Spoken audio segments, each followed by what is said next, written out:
Hey guys, Tiger Brinson here, and a little while ago I recommended doing Quentin Tarantino movie reviews to my friend Tyler Thibodeau. He's this pretty awesome YouTuber. Go check him out. His channel is the one with the dog's paw or the cat's paw on it. He just did one on the Django like 3 hours ago, so I'm gonna have to do one to keep up my end of the bargain. So today I'd like to talk to you about one of my favorite movies of all time. Alright, first of all, I'm a huge Quentin Tarantino fan. Freaking love the guy. And Pulp Fiction is my favorite movie of his by far. Reservoir Dogs are close second. I'll be doing a review on that sometime in the near future. But anyway, Pulp Fiction is a very strange movie. When my friend recommended for me to watch it, he told me it played out of order and it was kind of confusing. But I was kind of intimidated. But when I watched it, I got it because it was very easy to follow. Alright, there's like three things you gotta remember. Number one, Vincent and Jules are the main characters. Vincent Vega and Jules Winfield are the main characters in the movie. Number two, Samuel Jackson kills it in this movie. This is his best movie I've seen him in. And number three, Butch's story doesn't matter. Well, it does matter for this theory that's been running with the movie. But anyway, the movie is basically about two hitmen, a mobster, and this boxer guy. So Jules and Vincent, they talk about what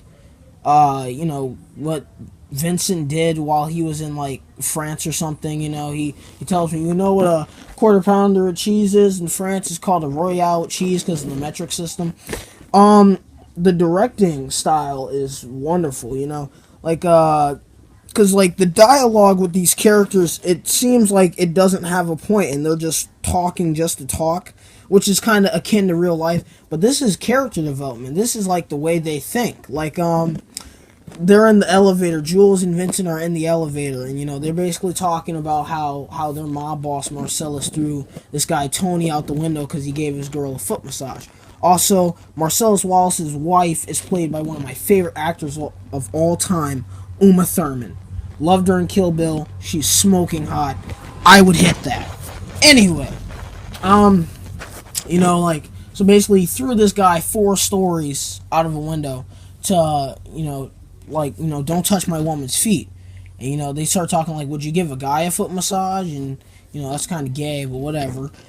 And, it's akin to how they think. And, we find out they're going to this apartment because apparently these 3 guys, we never find out much about them, but these 3 guys try to stiff their boss on a deal. So they go in the apartment, and you kind of can already tell these guys are dead when, Jules is acting really calm. He tells one guy to lay back and relax. And then he takes a bite out of a guy's burger. He's like, mind if I have a bite of your burger? And the guy's like, go ahead. No, but here's how I knew he was dead, So, Jules is like, what are you guys eating? Hamburgers, And then Jules is like, what kind of hamburgers? And the guy's like, cheeseburgers. And he's like, no, where'd you get them? Wendy's, McDonald's, Jack in the Box, or where? As soon as a guy asks you what you're eating with supreme detail and he has a gun in his hand, you're dead. You also know you're dead when he's taking a bite out of your burger. That's how you know you're screwed. So basically, this is the first 10 minutes of the movie. There is actually a scene before it, but it's not going to matter till later. But this is the first 10-15 minutes of the movie. And we find out from this dialogue that Jules is a very religious man, because he kind of quotes this Bible passage while he's prepared to shoot this guy. And, They kind of just, execute this dude. And then after this scene is over, we cut to this guy named Bruce. Now Bruce Willis, he kills it. He kills this role because I love his character so much. He has like this.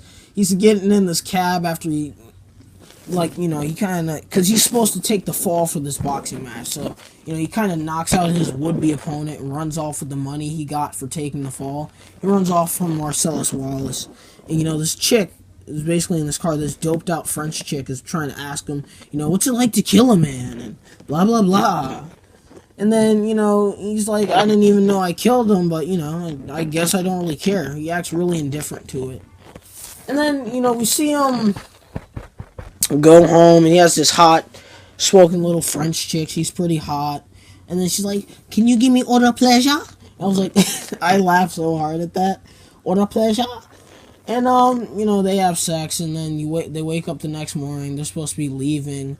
And then we get this flashback of little Bruce, I think. He's talking to this soldier who was in the army with his dad, and you find out that the watch he's been wearing, he has a watch that's very important to him because his dad hid it up his butthole for 2 years and then gave it to the other guy to hide up his butthole. So he finds that watch very important.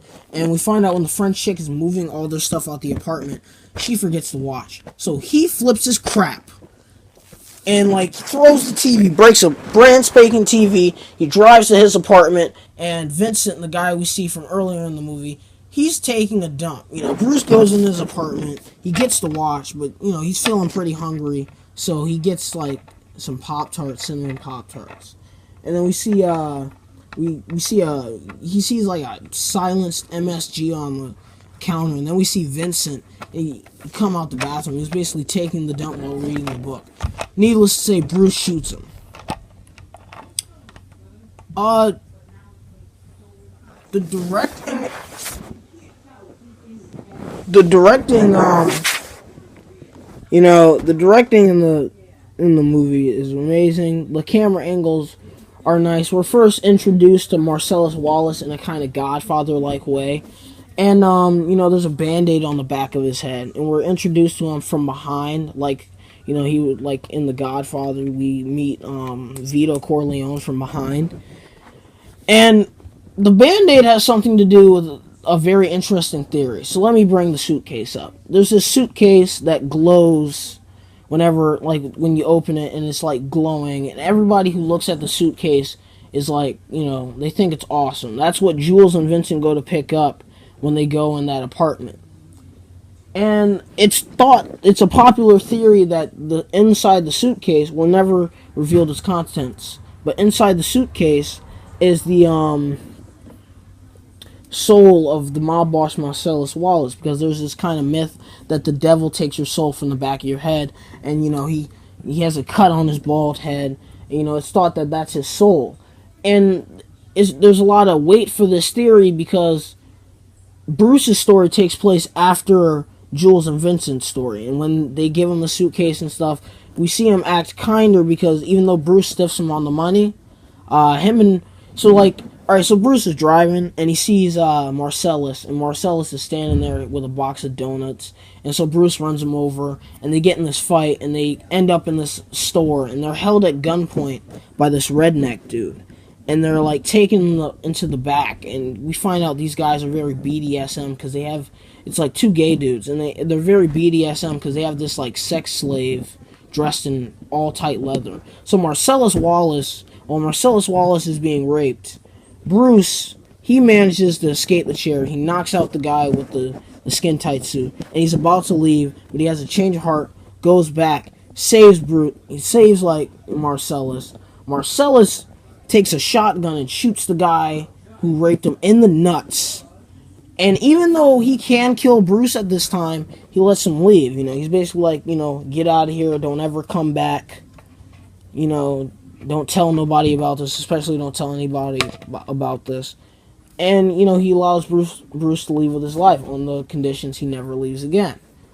Bruce's story chronologically should be the last scene in the movie. You watch the movie in order. Bruce's story chronologically is the last story. And then after Bruce's story ends, we're brought back to Vincent and Jules. No, actually, we're brought back to this guy who's in the apartment when Vincent and Jules are pulling their job. And he busts out the room and he shoots 5 times, but none of the bullets hit Vincent and Jules, and they survive. And he shoots them. And at this point, Jules becomes a very spiritual guy, and he decides to leave the mob life. And we're brought to the, after, a long story short, they go to this diner for breakfast where they get held at gunpoint by like a couple. And, basically Jules lets the guy rob the store and he gives the guy his wallet because he's trying to start a new path in life. And the movie ends. I give the movie 10 out of 10 because I love all Quentin Tarantino's movies because it's like real life, We're not given these generic good guys or bad guys. All of his characters are in a moral gray area, especially the chick in Kill Bill. Watch Kill Bill, by the way. Great movie. And kind of in a moral gray area with all of his characters. And they act like real people and they're very human characters. And I love how in his dialogue there's always like an F-bomb no matter what. So don't forget to like, comment, and subscribe. Subscribe to my friend Tyler Thibodeau. His channel is pretty awesome. He does a lot of Mortal Kombat X videos because he's a Mortal Kombat fanatic. And he does a good playthroughs and good reviews. Check out his Texas Chainsaw Massacre movie because that's pretty awesome as well. And have a nice day.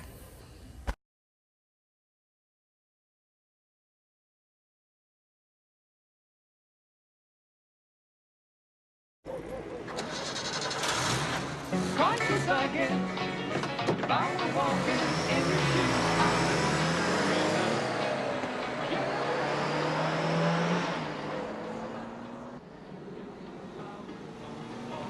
that don't bother me at all.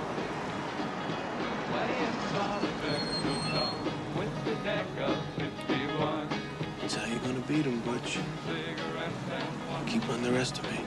kangaroo. Now don't tell me Counting flowers on the wall. That don't bother me at all. playing solitaire till dawn with the deck of 51. Smoking cigarettes and watching Captain Kangaroo. Now don't tell me I've nothing to do. It's good to see you. I must go. I know I look good right. Anyway, my eyes are not accustomed.